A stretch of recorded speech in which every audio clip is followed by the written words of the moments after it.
o deputado Takeo Kawamura e o vice-primeiro-ministro Taro Aso para trocar de ideia na questão da relação bilateral entre Brasil e Japão. Então, a viagem está sendo muito boa.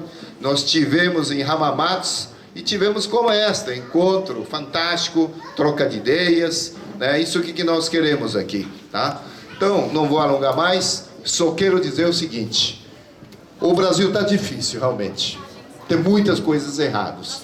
Temos que mudar o Brasil, tem que melhorar o nosso Brasil. Intenção nossa é isso, com certeza nós vamos conseguir fazer isso com tempo. Na próxima presidente da República é muito importante para nosso Brasil. Está aqui o meu amigo, futuro presidente, pré-candidato a presidente da República. Muito obrigado, gente.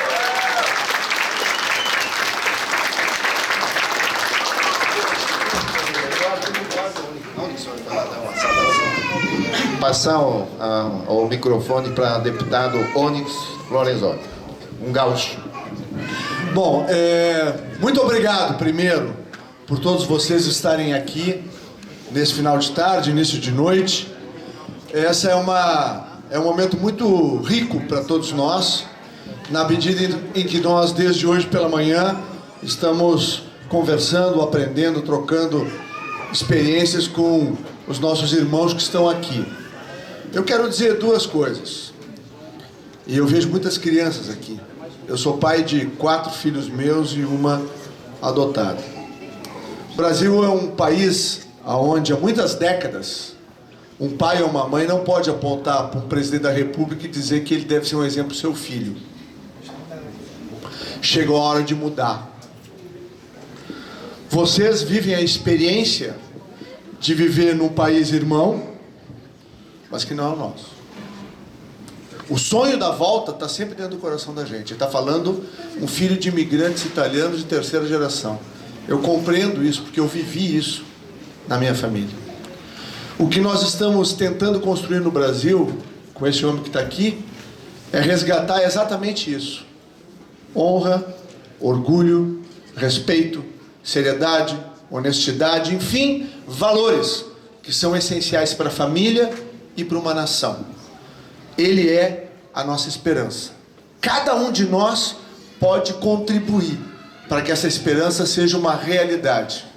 E ele aceitou vir à Ásia, ao Japão, à Coreia, Taiwan, para aprender com países que construíram a partir da educação e da geração de nova tecnologia, futuro, emprego, renda, qualidade de vida.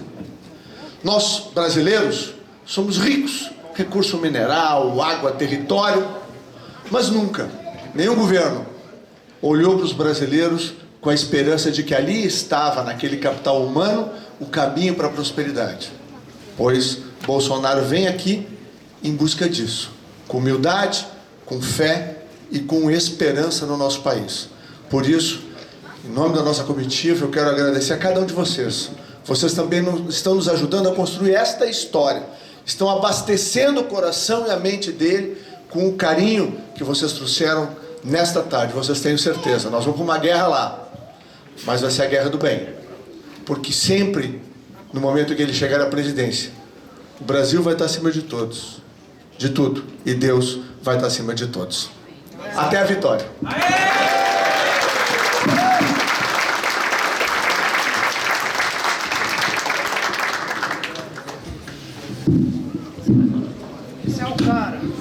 Como é que é boa tarde em japonês? Konnichiwa! Konnichiwa. Atari. Estou aprendendo um pouquinho também. Eu sou Eduardo Bolsonaro, sou o terceiro filho do Jair Bolsonaro. Então não sou o mais velho é o Flávio, depois o Carlos, depois sou eu. Em que pese a careca entregar um pouquinho. Tem mais 2 menores, né? Total de 5. Para não perder a conta, ele chama de 01, 02, 03 e outra é 04, 05. Gente, eu me apresento, eu estou no meu primeiro mandato. Então, se me apresento, eu sou formado em Direito pela FRJ, sou advogado, policial federal. Primeira lotação na fronteira com a Bolívia, depois de Guarulhos, em São Paulo. Não foi nada planejado, mas depois de passar no concurso e conseguir estabilidade, já que eu estava lotado em São Paulo, eu me candidatei por lá. Se meu pai fosse tão costa quente assim, eu estava no Rio de Janeiro, né? Mas naquele tempo, no governo do PT, se ele pedisse para ir para o Rio, era capaz de eu ir para a fronteira lá mais ao norte do Brasil, para Caraíba. Eu só aqui passo uma mensagem, já que o Onyx estava falando muito bem aqui no resgate da moralidade, que devido à intervenção federal no Rio de Janeiro, o general Augusto Heleno deu uma entrevista e ele falou o seguinte, né? Ele fez um elogio aos policiais brasileiros e falou que no Rio de Janeiro é diário a troca de tiro entre policiais e marginais. Então você tem que ter muita disposição, que o policial militar no Rio de Janeiro ele tem muita disposição, ele tem muita coragem, que não é qualquer um que bota a cara lá, o cara tá dando tiro de lá e você vai para cima dele ainda. Na Polícia Federal eu passei por isso uma vez. E nos Estados Unidos, nesse último ataque que teve lá, tem um relato de um policial que não conseguiu ir para cima do franco-atirador, porque ele travou na hora. E ele complementou dizendo que é injustificável, mas que num país onde o primeiro ladrão começa pelo presidente da República, é difícil você exigir logo daquele que conta com os menores salários e os piores equipamentos, você exigir dele uma retidão. Repito, é injustificável e é reprovável. Mas no Brasil a gente vai tentar resgatar isso. Aqui nós não somos os paladinos da moralidade, não somos os intocáveis, nós temos o nosso problema. Mas eu acho que todo mundo concorda, né? Do jeito que está, chegamos quase que ao fundo do poço. Quem é que nunca pensou, tem 50 milhões na casa do deputado, qual o problema de eu ultrapassar pelo acostamento? Os caras roubam tudo na cara de pau lá, qual o problema de eu jogar um papel no chão? Então é para isso daí também que a gente está indo para cima deles. A gente veio aqui para conhecer a educação, mas certamente, se o Japão não tivesse uma cultura, uma moralidade bem fixada e bem definida, certamente aqui não seria um país tão próspero. Então eu espero aprender muito com os senhores e também o motivo pelo qual levou vocês a saírem do Brasil para vir para cá. Quem sabe no futuro próximo a gente não consiga retornar, resgatar essas condições para que vocês voltem lá a tomar uma água de coco na praia do Rio de Janeiro, ou fazer como eu fiz hoje de manhã. Acordei naquele fuso horário gostoso, 4 da manhã, enrolei na cama, não consegui mais dormir. Às 5 da manhã acordei para correr. A minha namorada me deu uma correntinha de Natal, né? Primeira vez que eu não tive que tirar esse cordãozinho aqui para ir correr. Lá no Brasil, talvez eu possa perder a vida por causa disso. Muito obrigado. Arigatou gozaimasu.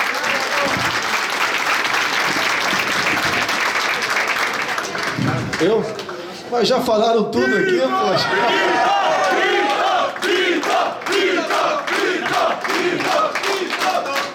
Não sobrou nada para mim.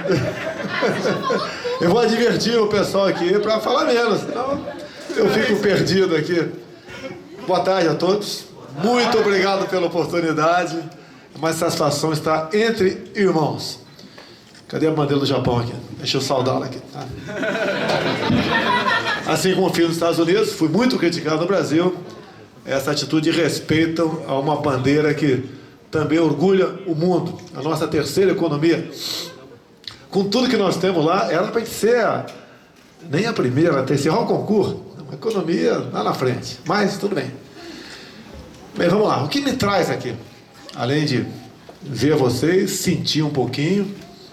Se eu já estou sentindo saudades, imagine muitos de vocês, lá do nosso querido Brasil. Sempre vai ser a nossa terra. Nós não saímos de lá para criticar, para falar mal do Brasil, mas também não vamos esconder a verdade. Porque se tudo estivesse bem, eu continuaria como deputado. Afinal de contas, a vice-deputada do Brasil é muito boa. Pode ter certeza disso. A não ser, né, aquele deputado que quer fugir do establishment, quer fugir da normalidade e quer se apresentar como uma opção diferente, não apenas por palavras, mas por um comportamento que vem ao longo de muito tempo dentro do parlamento. Eu sou criado numa região próxima à grande comunidade japonesa, sai de Registro, Vado Ribeira. Tem alguém daqui, tá de lá não? Eita, valeu! Registro mesmo? Juquiá. Tenho família lá em Juquiá, 7 Barras, morei em 7 Barras também, muito japonês lá. Quando era jovem, pescava no Rio Ribeira de Guape. Um frio desse aqui era o máximo quando chegava lá, mas quase dia sim, dia não, entrava com água até o pescoço, arrastava a rede no Rio Ribeira e cuidava da minha vida. Não era crime, não. Hoje, se fizer isso, é crime. Você pode afumar uma pedra de paralelepípedo, não tem problema nenhum. Mas se for para trabalhar, é complicado lá no nosso querido Brasil. Venci. Nunca vi um japonês lá pedindo esmola. Nunca vi no momento um japonês em programas sociais do governo. Nunca vi um japonês pedindo cota. Então, obviamente, a tradição daqui, a cultura, é um pouco bastante diferente da nossa, né? E nós temos que procurar o que é bom. Procurar estes exemplos. Por isso, um dos objetivos da minha passagem por aqui. Uma coisa é falar do Japão. A outra é estar aqui, ver vocês, é olhar na cara, bater um papo rápido. Ok? E... tá no telefone. E tentar mudar alguma coisa. Então, eu fiquei... E de lá, então, né? Com 15 anos de idade, eu participei da luta armada ao lado do Exército Brasileiro, em 1970. Lá no Vado Ribeira, Registro, teve a passagem do Lamarca por lá, né? Que pertencia à organização terrorista da VPR, a mesa da Dilma Rousseff, que a imprensa nunca falou nada. A imprensa nunca falou nada. A de mim fala, inventam, aumentam, etc. Porque eu passei a ser algo diferente quando me elegi deputado federal e tomei posse na Câmara em 1991. Mas tudo bem. Fiquei 17 anos no Exército Brasileiro, então, e atualmente tenho 27 anos de deputado federal. É uma vida, praticamente, dentro da Câmara. Eu conheço, até para convivência, tudo que acontece lá dentro, ou quase tudo. E resolvi, então, uma questão de 3, 4 anos, falar o seguinte: como é que pode alguém vindo do Vado Ribeira, a região mais pobre do estado de São Paulo, que inclusive agora, acreditem, está importando bananas do Equador. Realmente o Brasil é um país de bananas. Para importar bananas do Equador via Canal do Panamá é uma coisa inacreditável, mas o Brasil está fazendo isso aí. No meu entender, é para matar a economia da região, uma das regiões mais ricas do Brasil, no tocante a riquezas minerais. Talvez a intenção seja essa, né? Mas tudo bem. Então eu resolvi, então, há 3, 4 anos, tomar uma decisão. Como é que eu posso, né, sonhar em ser presidente da República com todo esse mar dessa bandidagem que governa o Brasil? Ok? Sem dinheiro, sem partido político, nunca tive um partido para dizer que poderia ser meu, tá? Sem nenhum governador comigo, sem nenhum grande prefeito comigo, odiado pela mídia, okay? E mais, com Deus no coração e com o povo ao seu lado, acho que nós sonhamos sem que seria possível. E hoje em dia é uma realidade. Se não fosse realidade, tá? A imprensa, de maneira geral, lá no Brasil, bastante parecida com a norte-americana, no caso do Trump, não estaria dando tanta pancada em mim. E quando se tira Lula do quadro, né, que é inadmissível pensar que esse cidadão possa ser ainda candidato a alguma coisa. Tira ele fora e está em primeiro lugar disparado. Mas isso não é garantia de vitória. Terminar um jogo ganhando 3-0, tem um segundo tempo. Tem algum palmeirense aqui? Eu lembro de um jogo do Vasco e Palmeiras. Nós viramos 3-0 de São Paulo e o Romário jogava no Vasco. Perdemos por 4-3. Você vê o Corinthians perdendo para todo mundo, né? Para os pequenininhos. E vai dar um cascudo na porcada. Agora nesse último jogo de domingo aí. Então botamos no papel, basicamente sozinho. E o que tinha que fazer? Comecei a andar pelo Brasil, ver os problemas e como solucioná-los sem dinheiro. Porque o Brasil está quebrado. Nós terminamos esse ano passado aí, pagando tudo que tinha que pagar, ainda devendo em torno de 50 bilhões de dólares. Com toda a riqueza que nós temos. A gente vem aqui, daí dá uma zoiada para o Japão, né? Falei, olha o que eles não têm. Você não tem recursos naturais aqui? Tem? Acho que não, né? Terras cultiváveis em abundância? Não tem. Região para turismo de praia? Não tem. Não tem. Nós temos tudo lá. Então olha o que vocês não têm e o que vocês são. Olha o que nós temos e o que nós não somos. O que tem que mudar? É o quadro político. Não vai ser uma frente para retaguarda, como dizendo nos quartéis. Frente para retaguarda, o soldado pula para trás e caminha para o sentido oposto. Mas temos que achar o ponto de inflexão. Mexer com uma classe política que está acomodada há muito tempo. Bem, assim sendo, começamos nossa batida E ao longo do caminho fomos aí trazendo gente para o nosso time, como o Rony Lorenzoni aqui, o nosso amigo Luiz aqui também, entre outros. Nós temos hoje em dia em torno de 40 e poucos deputados que estão nessa batida. O que a gente vai buscar? Geralmente o pessoal pergunta para mim, né, qual a sua primeira medida? Eu falei, primeira, meu Deus do céu, tem uma pancada de medida para ser tomada. E é diferente de quando o Brasil foi descoberto. Você podia começar a fazer as coisas. Lá você tem que começar a desfazer. Começa na educação, as escolas, o ensino superior, né, e agora o ensino médio também, até meio fundamental, se transformaram em grande parte em uma fábrica ali de produzir militantes de esquerda. Quem olha nos livros lá, ser capitalista é o inferno e ser socialista está no paraíso. Livros que eu tenho comigo de endeusando Fidel Castro, e tantos outros lideranças mundiais que levaram os seus respectivos países à miséria, ao fracasso e ao sofrimento. Há pouco tempo, Lula, presidente, ainda esteve na Venezuela e falou: a Venezuela pode faltar tudo, né? Menos democracia. Quando o Papa morreu, foi meio próximo mais ou menos próximo, né, da questão lá do Fidel Castro também, o passamento dele, né?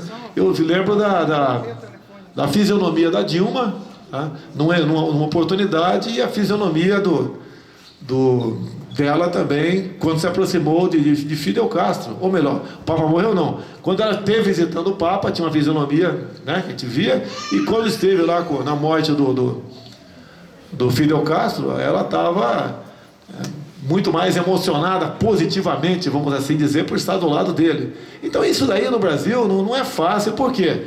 Isso leva ao atraso. Vê, com todos os problemas, né, que o Lula tem, todas as acusações, as pesquisas, é mais ou menos isso que está aí, tá certo? Em torno de, não 35%, mas uns 25% de aprovação ele tem. Agora, quem é que aprova esse cara? É gente que não tem nada na cabeça, gente que sofreu uma verdadeira lavagem cerebral. A gente vê muitas vezes como é que pode aí, em alguns países ali do norte da África, o elemento com 20 e poucos anos de idade amarra um cinto de munição, de explosivo e se explode, né? E vai se encontrar com as virgens, tá certo? Agora, como é que é? Se vocês estão aqui, né? Não precisava ir tão longe. Mas isso é desde criancinha que vai botando aqui na cabeça das pessoas. Lá no Brasil não é diferente. Desde criancinha, fica se falando de Che Guevara, em Fidel Castro, e lideranças do passado também, da União Soviética, da China, né, antigamente. E a pessoa fica achando que o socialismo é isso, o comunismo é uma maravilha, onde todos são iguais. Só esquece de falar isso, tem razão, né? Todos são iguais na miséria. Então isso na educação tem que começar a ser desfeito. O atual governador de São Paulo, Geraldo Alckmin, propôs há um ano e pouco uma reforma educacional lá. E no meu entender não era ruim. Tá? Logicamente cada um poderia propor algo até um pouco melhor. Não era ruim, era boa. As escolas do ensino fundamental pararam. A molecada de 12, 13, 14, 15 anos em greve, por meses em greve, contra aquilo, né? Porque eles são cooptados, são presas fáceis na mão desse tipo de professores. A gente briga em Brasília ao projeto Escola Sem Partido, mas não é fácil. Você aprova a lei aqui lá no Brasil e o pessoal não cumpre lá embaixo. É questão quando se fala em ideologia de gênero. Nós aqui negamos, no Plano Nacional de Educação, a história da ideologia de gênero. O pessoal ensinando sexo para criancinha a partir de 6 anos de idade. Sexo homo, inclusive, né? Hétero está errado, não vai entender qualquer um está errado, tá certo? Mas ensina esse tipo de comportamento. Então a gente nega na lei, o que eles fazem? O PT. As editoras que fazem os livros, chega lá, a editora X. Olha, essas meia dúzia de páginas, você tem que botar lá de menino se beijando, menina se acariciando, e tal, porque se você não botar no meio do livro isso, eu vou na editora Y. E os caras fazem isso. Eu já dei o recado para as editoras. Se eu chegar lá, se o governo estiver devendo, vai levar um calote de mim, que eu não vou pagar. Tá? Então, a educação basicamente é muita coisa, mas é por aí. Quando você vai para a questão da economia, o Brasil está amarrado, né, em grande parte, ao Mercosul. Um comércio feito pela questão ideológica. Temos que romper isso daí. O Mercosul é importante? Sim, mas não é a estatura que tem atualmente. Devemos buscar fazer comércio com o mundo todo.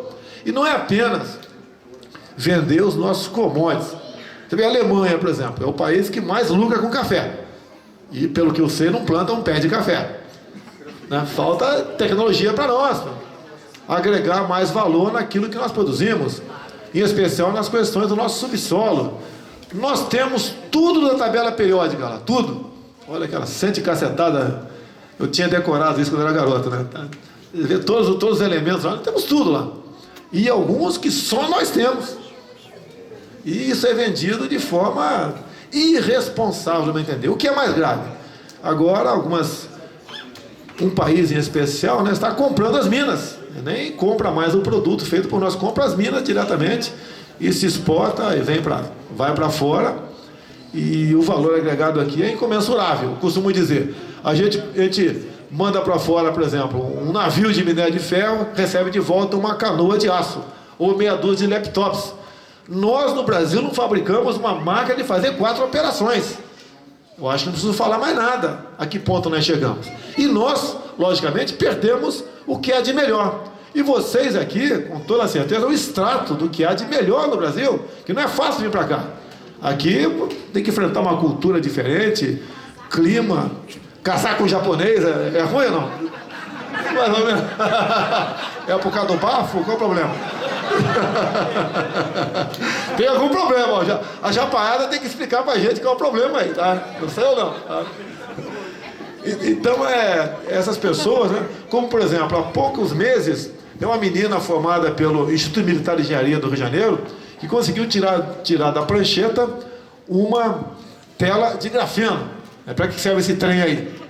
Serve para dessalinizar a água do mar. De imediato, ela foi para onde trabalhar? Foi para a Inglaterra. Como, por exemplo, está na prancheta ainda uma super bateria de grafeno. E os pesquisadores, né, tem os brasileiros, são a minoria, pouquíssimos, a grande parte do que estão na Universidade de Mackenzie, São Paulo, são de fora. Tá? E eles estão lá com, basicamente, já estava chegando no mercado uma bateria de grafeno para telefone celular, que em 10 minutos é recarregável, e essa super bateria que está na prancheta, e vai sair daqui a pouco, vai passar para nota fiscal, tá? Seria, no entendimento deles, uma revolução na indústria automobilística de veículos movidos a energia elétrica, porque essa bateria seria recarregável em poucos segundos, dadas as propriedades do grafeno. Bem, e autonomia, lógico, né? Você para tomar um café no bar, no restaurante na estrada, quando volta tem mais uma autonomia de 700 quilômetros. Por aí parte o mundo, né? Assim caminha a humanidade. E nós, lá no Brasil, não temos. Eu sonho com o Vale do Silício no Brasil, tem que ter isso aí, começar um embrião. Existem células lá no Brasil que trata disso aí, mas tem que ser algo mais coordenado, né? Mais sintonizado, ligado realmente ao mundo todo. E olha só, quando eu estive na Universidade de Mackenzie, São Paulo, para ver lá a questão do grafeno, eu fui lá acertado com 2 cientistas, na saída tinha uma quadrilha me chamando de homofóbico, fascista, né? Aquelas questões lá uma minoria que pensa dessa maneira, mas bastante barulhenta.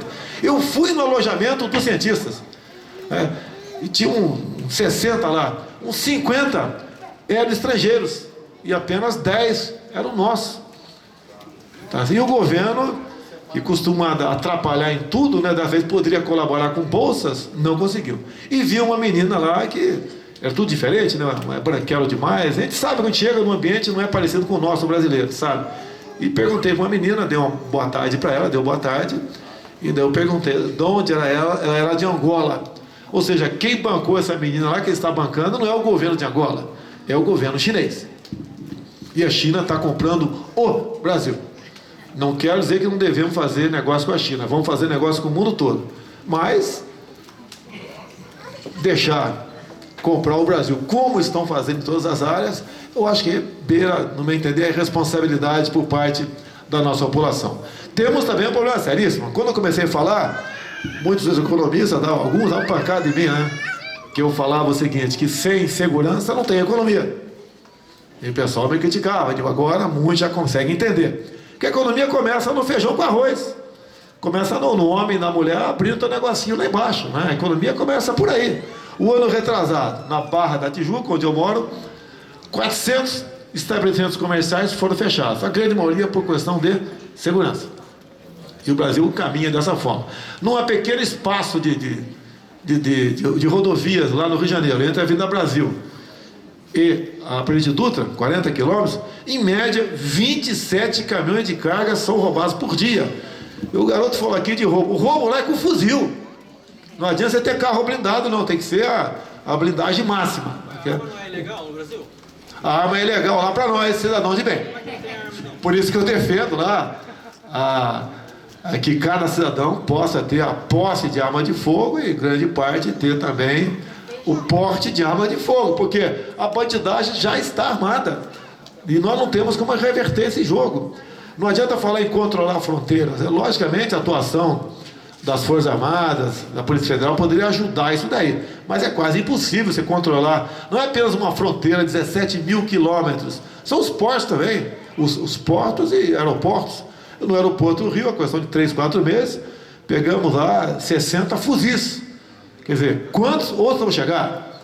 Por coincidência foi preso agora, ontem, acho que foi em Miami, o maior contrabandista de armas. Com toda certeza, outro ocupará o seu lugar. Mas nós temos que trabalhar nesse sentido. Mas aqui no Japão, por exemplo, a lei não coloca arma de fogo. Sim, mas você tem pena de morte aqui. Aqui funciona. Você quer ver uma coisa? Já que você está falando aqui, né? Você é uma jovem, tá certo? Mas vamos supor que você tivesse cometido um gravíssimo delito lá no Brasil. Não ia, não. O Supremo Tribunal Federal decidiu agora, caso você esteja grávida, você vai para a prisão domiciliar. Você vai para casa.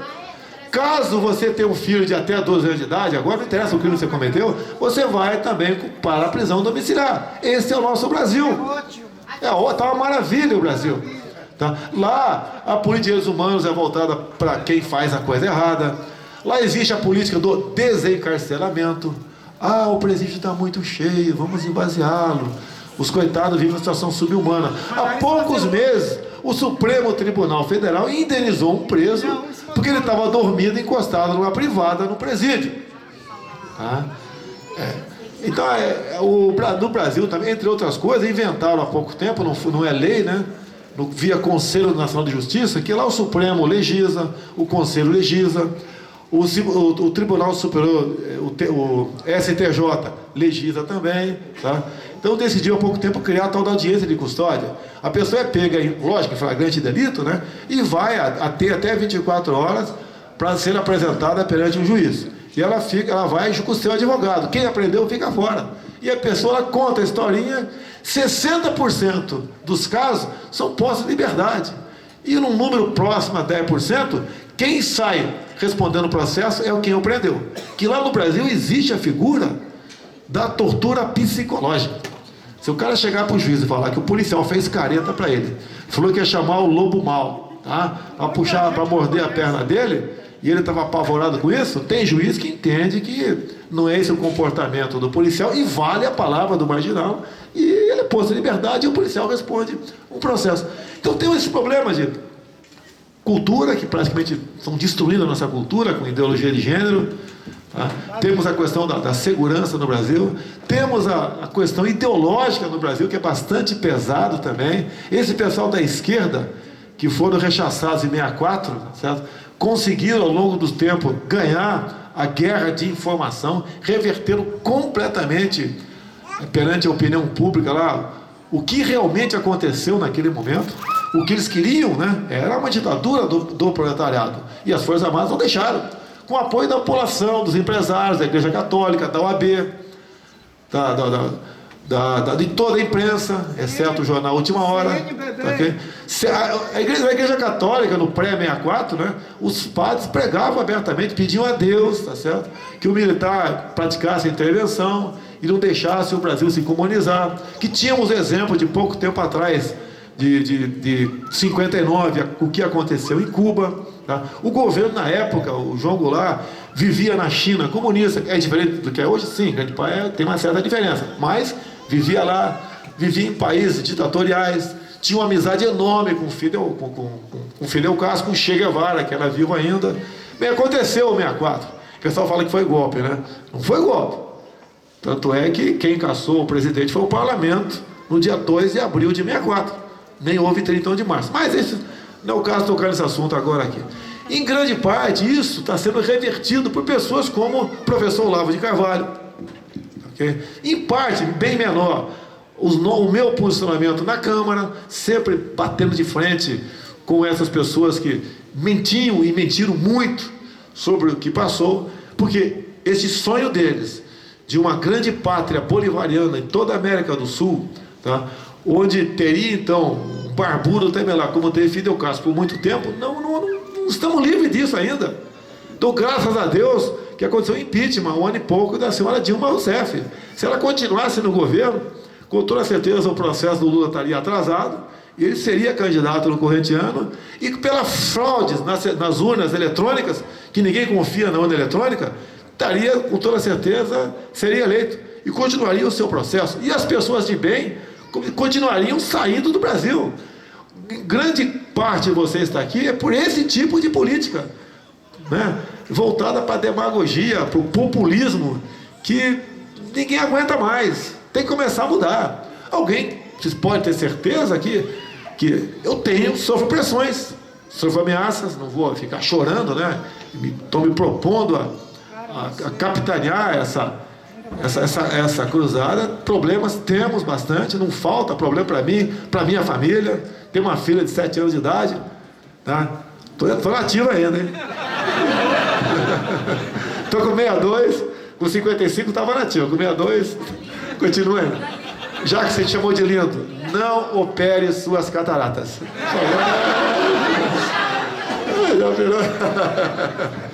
Então, basicamente, é isso que estamos fazendo aqui, mostrando para nós irmãos brasileiros, tá, que estão vivendo aqui nesse país amigo, país irmão, um país que juntamente com outros gostaria muito, caso Deus aí dê essa missão para a gente, fazer intercâmbio, fazer negócio e fazer parcerias.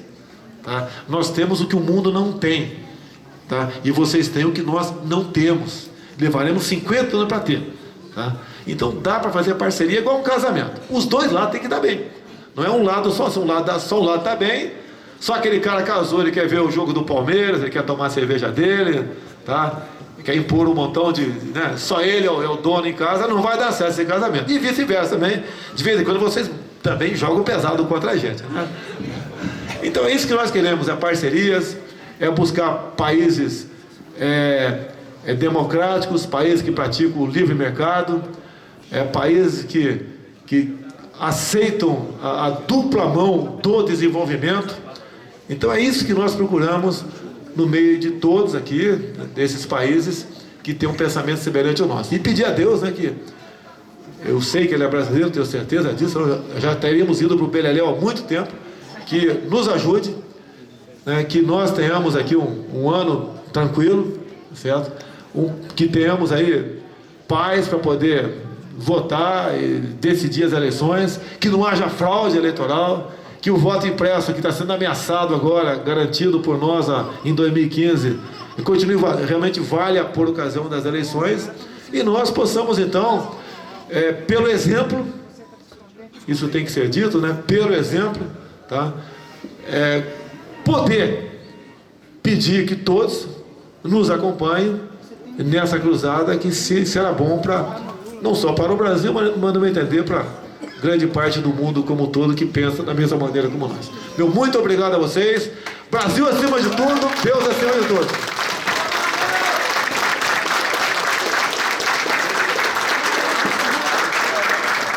Pessoal, devido à agenda corrida do deputado, da comitiva, nós vamos abrir somente 3 perguntas, tá? Por favor. Precisa de microfone? Pedido meu aqui. Eu queria perguntar. Na verdade, eu poderia te evitar com muitas perguntas, mas eu não vou fazer isso, porque eu sei que você é bravo, né? Eu vou fazer uma pergunta simples, na verdade, que eu estou muito preocupada, assim. Eu sei que você vai ganhar, né? A gente está, todo mundo pensa assim, né? A gente está cansado de colocar gente que promete, não faz nada. Mas a gente está preocupado assim, como é que vai ser a questão da urna? Como vai estar, já está dominado? Vou falar assim. Eu voto eletrônico, né? Olha, se fosse bom o sistema, vocês adotariam aqui na Coreia do Sul, Israel, Japão, Estados Unidos. Ninguém adota isso lá. No momento, a gente está pressionando o TSE a botar o voto impresso em todas as sessões. Daí a nossa querida Procuradora-Geral da República, Raquel Dodge, entrou com uma ação no Supremo, pedindo aí que a lei do voto impresso, que é a nossa autoria, né? São 2 artigos de uma lei, na verdade, seja considerado inconstitucional. E diz ela que a impressão do voto, olha só, hein?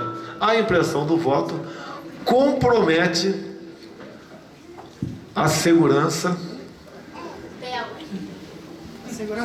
a segurança das eleições, tá certo?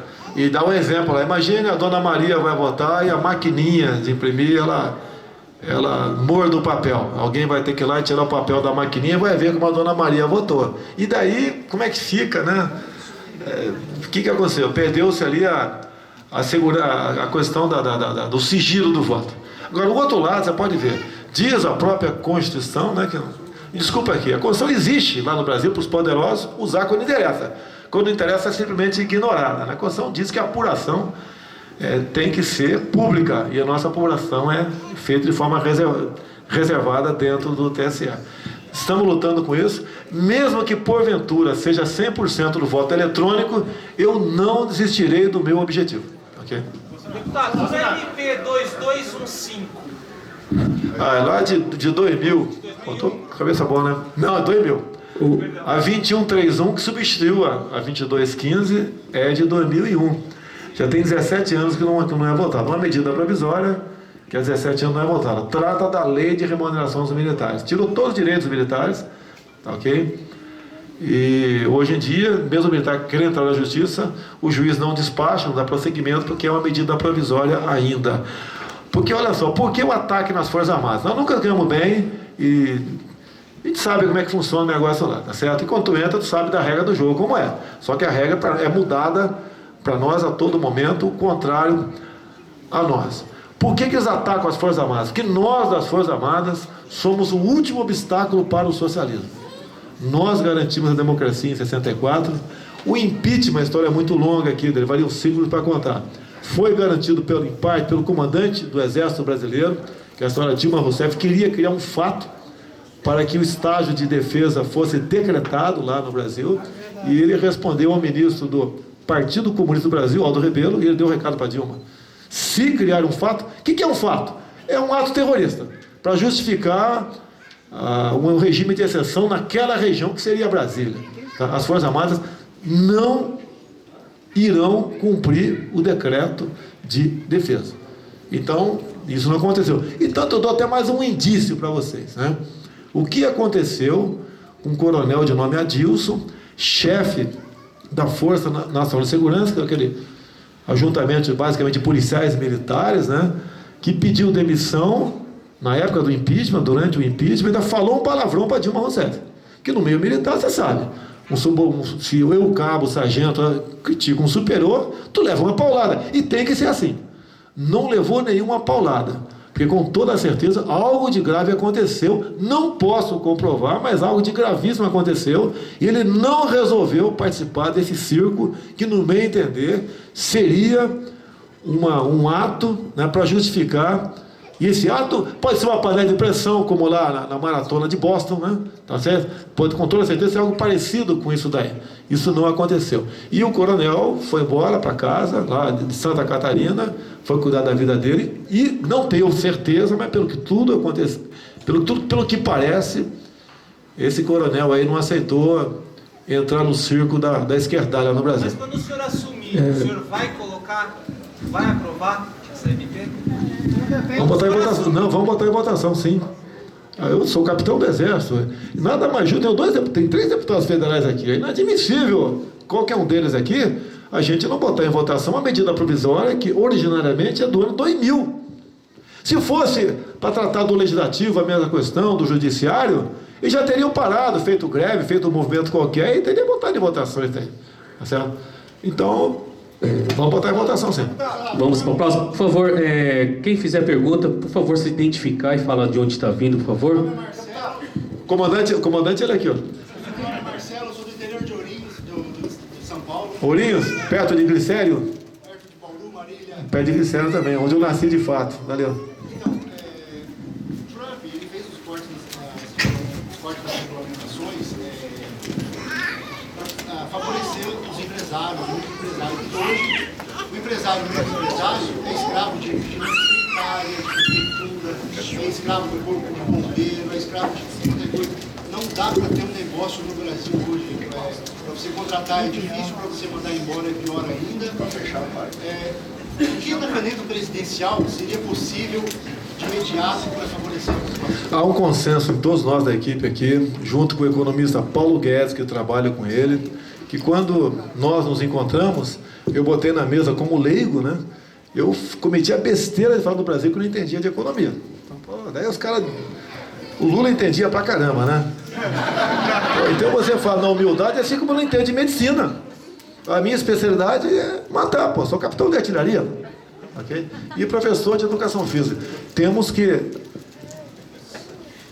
desregulamentar muita coisa. Quando o Trump assumiu, ele até deu uma ordem, né? Cada nova regulamentação tem que revogar 2. No primeiro momento, ele revogou umas 50 e poucos. E lógico, a economia começou a funcionar. E quando eu botei na mesa o Paulo Guedes aqui, porque eu vou na disciplina militar. Se ele vai ser o ministro da Economia e Planejamento, que a gente vai ter, eu acho que tem que ser um ministério só, eu acho, né? Não sei se vocês concordam aqui, o pessoal que me assessora na economia aqui, ele tem que ter a porteira fechada. Tá? Ele tem que dar conta do recado. Quem quer dar conta do recado? Inflação baixa, é um dólar compatível, que não prejudica as exportações, nem prejudica as importações. Ajuda aí. Superávit fiscal. Falei para ele também, sei que é difícil, né? Diminuir a carga tributária, pagando paulatinamente uma parcela da dívida sem aumentar imposto, até porque aprendi economia curva de Laffer, né? Não dá para aumentar mais imposto no Brasil. Eu falei para ele, né? Como se estivesse contratando um cozinheiro, uma cozinheira, ou dá para sair um bolo comestível desse trem? Ele falou, dá. Então vamos em frente. E estou confiando nele. Assim como estou fechando com o futuro ministro da Defesa também, que é importantíssimo no Brasil. Então, a retaguarda para você poder bem trabalhar, né? Eu lembro do Bush, quando tinha problema, ele botava... Tem algum afrodescendente aqui ou não? Tem. Ele botava o negão Colin Powell atrás dele. Tá? E pimba, tá? Partia. Porque o jogo do poder mundial é bruto. Eu fico imaginando, com todo respeito, né? Se tivesse dado outro nas eleições americanas, como é que vocês estariam aqui com aquele garoto lá do norte, lá, fazendo peraltice? Tá? Essa preocupação que nós temos aí. Okay? Então, eu respondi a pergunta aí ou não? A última pergunta, por favor. Opa, só se for de Niuaque, senão não pode falar não. Tá. Time Dourado, sim. O senhor viu como aqueles desocupados, aqueles vagabundos do MST? Vi. Olha aqui,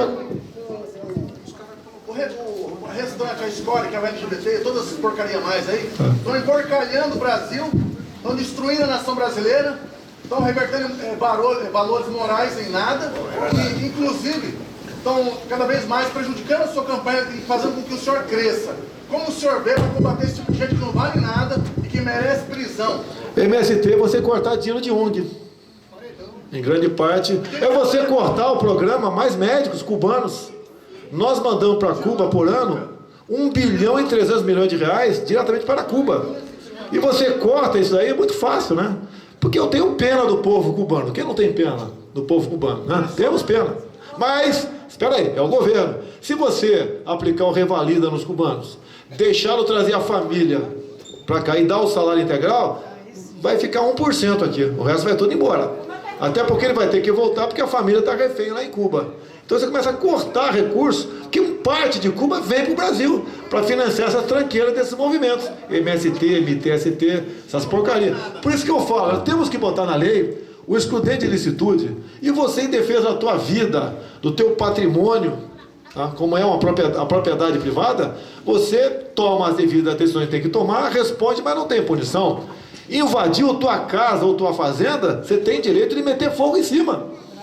E ponto final. Ou então, não vivemos numa democracia. E a democracia subentende a propriedade privada como um dos seus pilares. Se a propriedade não é privada, é do Estado. Se é do Estado, você está no comunismo. E é por aí que nós... Inclusive, a esquerdalha aproveitou, em 2014, uma proposta de emenda à Constituição, que era de um deputado do PMDB, deu uma mexida e relativizou a propriedade privada. Hoje, no Brasil, você não pode dizer que aquela casa, aquele apartamento, aquela fazenda é tua. Você tem que ler a emenda à Constituição 81, porque entende os juristas que quem pratica o trabalho análogo à escravidão, tá certo? Está em curso naquela emenda à Constituição 81 e a pena é expropriação do imóvel. Você quer ver? Na tua fazenda, por exemplo, se o colchão lá veio de 8 centímetros, tem 7 para os teus empregados, e você trabalha análogo à escravidão, tu vai perder a tua fazenda. Deu um exemplo bem banal aqui. Tem outros inacreditáveis. Como, por exemplo, suponha que você esteja com todo equipamento pulverizando a tua plantação lá no fundo da fazenda. E chegue o Ministério Público do Trabalho. Faça um exame de gravidez em você. Você nem sabe que está grávida. Você é uma santa, né? Nem sabe que está grávida. Vai que você esteja grávida. Você também é enquadrado na questão do trabalho análogo à escravidão. Enquadrado não, você vai servir de instrumento para que aquele proprietário perca a sua fazenda com todos os semoventes, com tudo. Ele sai de lá com a mão na frente e outra atrás. Se tiver 90 anos de idade, sai o filho com 70, o neto com 40, o bisneto com 20, vai todo mundo embora, não sei onde vai morar, vai ter que sair de lá, e aquela propriedade, como está nessa emenda constitucional, vai ser destinada, então, ao quê? À reforma agrária. E se for uma propriedade urbana, essa propriedade vai para o MTST. Isso está na emenda Constitucional 81. Okay, obrigado, deputado. Última pergunta, por favor. Meu nome é Mog. Por favor. Meu nome é Mog, eu sou empresário da área de... Eu falei revalida, assim? Falei. E você pretende, senhor, também, pretende fazer algo pelos estudantes que estudam em outros países brasileiros? No caso de medicina, tem o revalido. Eu estudo medicina na Bolívia, porque mesmo trabalhando no Japão, não posso pagar uma faculdade para ele no Brasil, porque é um absurdo. O revalida, me desculpe, revalida para todo mundo, não é só para cubano. Há uma cogitação que o revalida não vai ter mais a partir agora de 2018. O que você tem para falar sobre isso? Olha, qualquer pessoa, nós temos qualquer pessoa formada fora do meu país, para vir trabalhar como engenheiro, por exemplo, tá? Ele tem que ter um tipo de prova lá, senão o prédio pode cair. A vida humana, em qualquer país do mundo, é assim que funciona. Tem que ser assim, se abrir. Pois estou muito preocupada, porque cogitaram isso e não tem mais o revalida. Passei anos trabalhando. Não é uma questão pessoal, são dezenas de milhares de pessoas que fazem medicina em vários países da América do Sul e querem voltar para lá. E nós vamos respeitar a legislação brasileira que fala da questão do revalida. Se esses cubanos fossem bons, né, o pessoal do PT seria atendido por eles. O Chaves, por exemplo, foi ser atendido por cubanos lá em Cuba e morreu. Então a preocupação, nós queremos que o pobre tenha um atendimento, sim, mas que tenhamos uma comprovação que aquele profissional realmente tem conhecimento de medicina. Nós pegamos um capitão do exército cubano há 3 anos que chegou como se médico fosse lá no Brasil. Então, agora o que fazer com o Quem deputado, vamos para a última pergunta. Depender de mim, continua assim. Meu nome é Mog, eu sou empresário na área de construção aqui no Japão, no Brasil também. Eu sou presidente de uma ONG que ajuda os brasileiros, a NPO Sabja. Eu sei que a situação do Brasil é muito complicada, principalmente o sistema político brasileiro está podre, né? E eu acho que na sua gestão, 8 anos, porque eu creio que você vai ser reeleito, né? E na sua gestão provavelmente não vai ser resolvido muitos problemas, mas eu espero que na sua gestão seja feito um embasamento, né, que seja feito uma trilha para que o presidente Eduardo Bolsonaro consiga dar continuidade ao seu trabalho. Mas isso é verdade. Isso é verdade. Okay? Porque eu acho que os seus filhos e a sua família é a base do que você sempre pregou. né?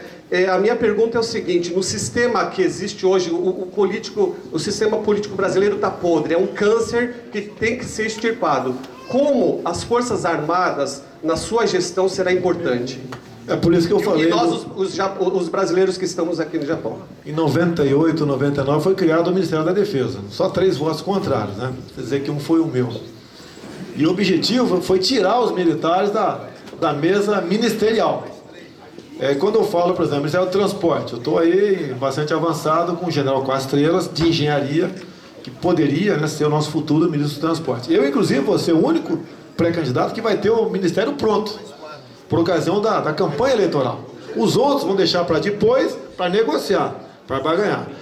E você pode ver, quando você fala em corrupção, entre com todo o respeito que eu tenho a todos, você falar em corrupção para um político, né, indicado, ou para um general, é complicado, fica difícil você chegar para um general, que a indicação dele é técnica, do que para um político, indicação política, e tratar de assunto como esse, propina, por baixo dos panos. É muito comum lá, por exemplo, aditivos. Você faz uma licitação, o preço é lá embaixo, depois você recorre a aditivos, já acertado, antes da licitação, que os aditivos serão atendidos, tá certo? Então é basicamente por aí que eu dou a devida atenção às nossas Forças Armadas, que o homem que está embaixo de uma farda daquela é tão brasileiro como vocês que estão aqui. Selva! Valeu! Engenharia! Por favor, gente, por favor, senhor. Pode ser objetivo na pergunta, por favor, que o tempo está muito curto. Vou mais rápido. Meu nome é Moacir, sou da região de São José do Preto. Estou aqui há 27 anos. Há 27 anos. Meus filhos estudaram aqui. Você está falando aqui em educação, né? As escolas militares no Brasil, quanto o senhor conseguiria estender isso no Brasil? Isso para mim eu vejo como importante, não sei. Sim, é importante, sim. Logicamente você não tem efetivo para atender muita gente. Mas nos primeiros 2 anos, toda a capital de estado que porventura não tem um colégio militar, nós teremos. Tá certo? Essa é a nossa proposta inicial aí. Uma pergunta.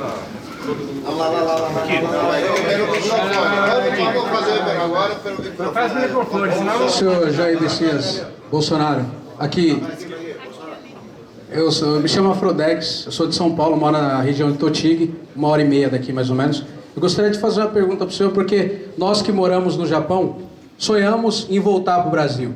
Só que o grande problema para que isso aconteça, um dos grandes medos que nós temos é a segurança pública no Brasil. Inclusive existem quadrilhas especializadas em atacar descendentes de japoneses que desembarcam nos aeroportos internacionais do Brasil. Eu gostaria de saber qual seria a proposta do senhor nesse sentido e uma palavra para os que estão indecisos pela descredibilidade da política hoje no Brasil. Existem muitos eleitores que estão indecisos em relação aos candidatos. Eu gostaria que o senhor desse uma palavra sobre isso também. Muito obrigado. Começando pelo fim, eu sou diferente de todos os outros.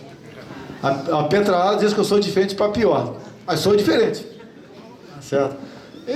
Nós não temos como saber o futuro, né? Mas se você olhar o passado, eu tenho 17 anos de exército brasileiro, 7 mandatos na Câmara dos Deputados, né? Fui citado no mensalão, o pessoal lembra disso? O Joaquim Barbosa, o único deputado da base dela foi comprado pelo PT. Fui citado pelo Youssef também, os três que não pegou dinheiro lá. Devolvi em 2014 200 mil da JBS Friboi, tá certo? Fui citado por Fernandinho Beiramar em 2001, como eu não tendo o rabo preso. Eu tenho então atestado de bons antecedentes, todo mundo lá. Isso não é virtude, isso aí é obrigação, isso daí. Então talvez uma esperança, né, de ser realmente diferente, não apenas de boca para fora. E dá para perceber, eu acredito, quando eu converso com um de vocês, a gente sente a sinceridade. Eu acho que vocês sentem alguma coisa quando está conversando comigo também. Tá ok? Quando sentir firmeza no garoto aí, seremos bicampeões mundiais esse ano, tá ok? Porco ali, ó, o P não é de Palmeiras não, é de porco. Boa tarde. Segurança pública, tem que mexer no Código Penal. Tá, Hoje em dia, pessoal, era um caso concreto. O pessoal já ouviu falar de uma tal de Ana Hickman. Olha o que aconteceu. Ela estava no hotel, tinha lá o cunhado dela, né? 3 pessoas. Entra um vagabundo armado, atirando. Pega 2 tiros na mulher. Ele consegue pegar a arma da mulher, do cara, né? Rolar com ele no chão, e acabou dando 3 disparos na cabeça dele, rolando pelo chão.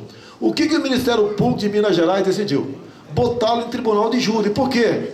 Ele agiu com excesso de legítima defesa. Vai para a ponta da praia. Certo? Nós temos que mexer isso no Código Penal. É fácil? Depende do parlamento? Depende. Tá certo? Mas acredito que dá para a gente mexer nisso sim, até porque... Última pergunta, por favor. Boa tarde, deputado. Meu nome é William, sou nascido em Brasília, moro na Grande Porto Alegre. Tive a honra de servir no 3º Esquadrão de Cavalaria Mecanizada e anos após anos vimos aquele velho conhecido Parafal 762, que já vem por 3 décadas aí sendo usado, e se o senhor eleito vai ter algum projeto de upgrade aí, tanto de viaturas como equipamentos do nosso exército aí, que acredito que está há muitos anos aí sem investimentos, até mesmo para material de campo, né? Nós temos que agir como uma cavalaria, né? Rápido e bem feito. É isso mesmo? Tá, Selva. Última pergunta aqui, por favor. Lógico que as Forças Armadas são muito importantes para nós. Nós temos que ter, no mínimo ali, um poder de dissuasão, no mínimo. Nós sofremos agora um pequeno fantasma do Maduro querer passar pela região de Roraima para entrar no Esequibo, uma região que ele acha que é dele historicamente. Então, essas aventuras, né, militares, quando certos países estão na situação que está a Venezuela, elas são cada vez mais factíveis. E nós, hoje em dia, nas Forças Armadas, sequer temos como combater como infantaria. Nem munição nós temos. Você vai num pelotão de fronteira do Exército Brasileiro, a dotação orgânica são 8.000 cartuchos. Porque 8.000 cartuchos, qualquer morro do Rio de Janeiro tem muito mais do que isso. Tá? Agora, é aquilo que eu te disse. Quanto mais você oprimir as Forças Armadas, né? Tentar quebrar ali a espinha dorsal dos militares, melhor é para a esquerda, porque nós somos o último obstáculo para o poder socialista lá do Brasil. Jair Bolsonaro, meu nome é Santos, estou há 20 anos no Japão. A minha pergunta é simples.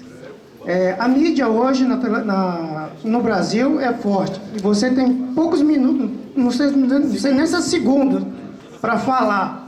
Como você vai resolver esse problema de mídia? Alguns falam, até da minha equipe aqui, que eu tenho que procurar eu estou num partido, devo me filiar agora, um partido pequeno que tem 10 segundos de televisão. Acho que eu devo procurar um partido que tem 1,5, 2. Eu falo para esse pessoal. Não sou favorável a isso, porque isso tem um custo, isso tem um preço. Eles vão querer alguma coisa, tá certo? Ou eu chego lá, com isso daqui, de forma isenta, ou estou fora. Ponto final. O problema é de vocês que vão votar, não é meu. Eu não tenho obsessão pelo poder. O poder a qualquer preço, a qualquer custo, vamos negociar o que quer que seja, vamos lá, conversar escondidinho. Não, isso não vai dar certo. Ou eu chego de forma isenta, ou não chego. E acredito que isso seja o grande trunfo nosso. Que, inclusive, mais ainda, o meu partido tem 3 milhões de reais para gastar. O PMDB, o PSDB, o PT, cada um tem um pouco mais de 200 milhões. Cada um mais de 200 milhões. E você sabe que, para todos eles, interessa qual que eu vou chegar à presidência, menos eu. Ok? Então vamos para o pau com 3 milhões, olha. Não vai ser nem Davi contra Golias, vai ser uma formiga contra o Golias. E vamos para o pau, ver o que acontece. Tá ok? Vamos lá. Muito obrigado, pessoal. A gente encerrou o tempo. A comitiva tem outro compromisso, tá ok? Muito obrigado, deputado Luiz Ishimori, por estar liderando a comitiva. Deputado Jair Bolsonaro. Deputado Eduardo Bolsonaro. Onyx Lorenzoni. Deputado estadual Flávio Bolsonaro. Vereador Carlos Bolsonaro. Muito obrigado.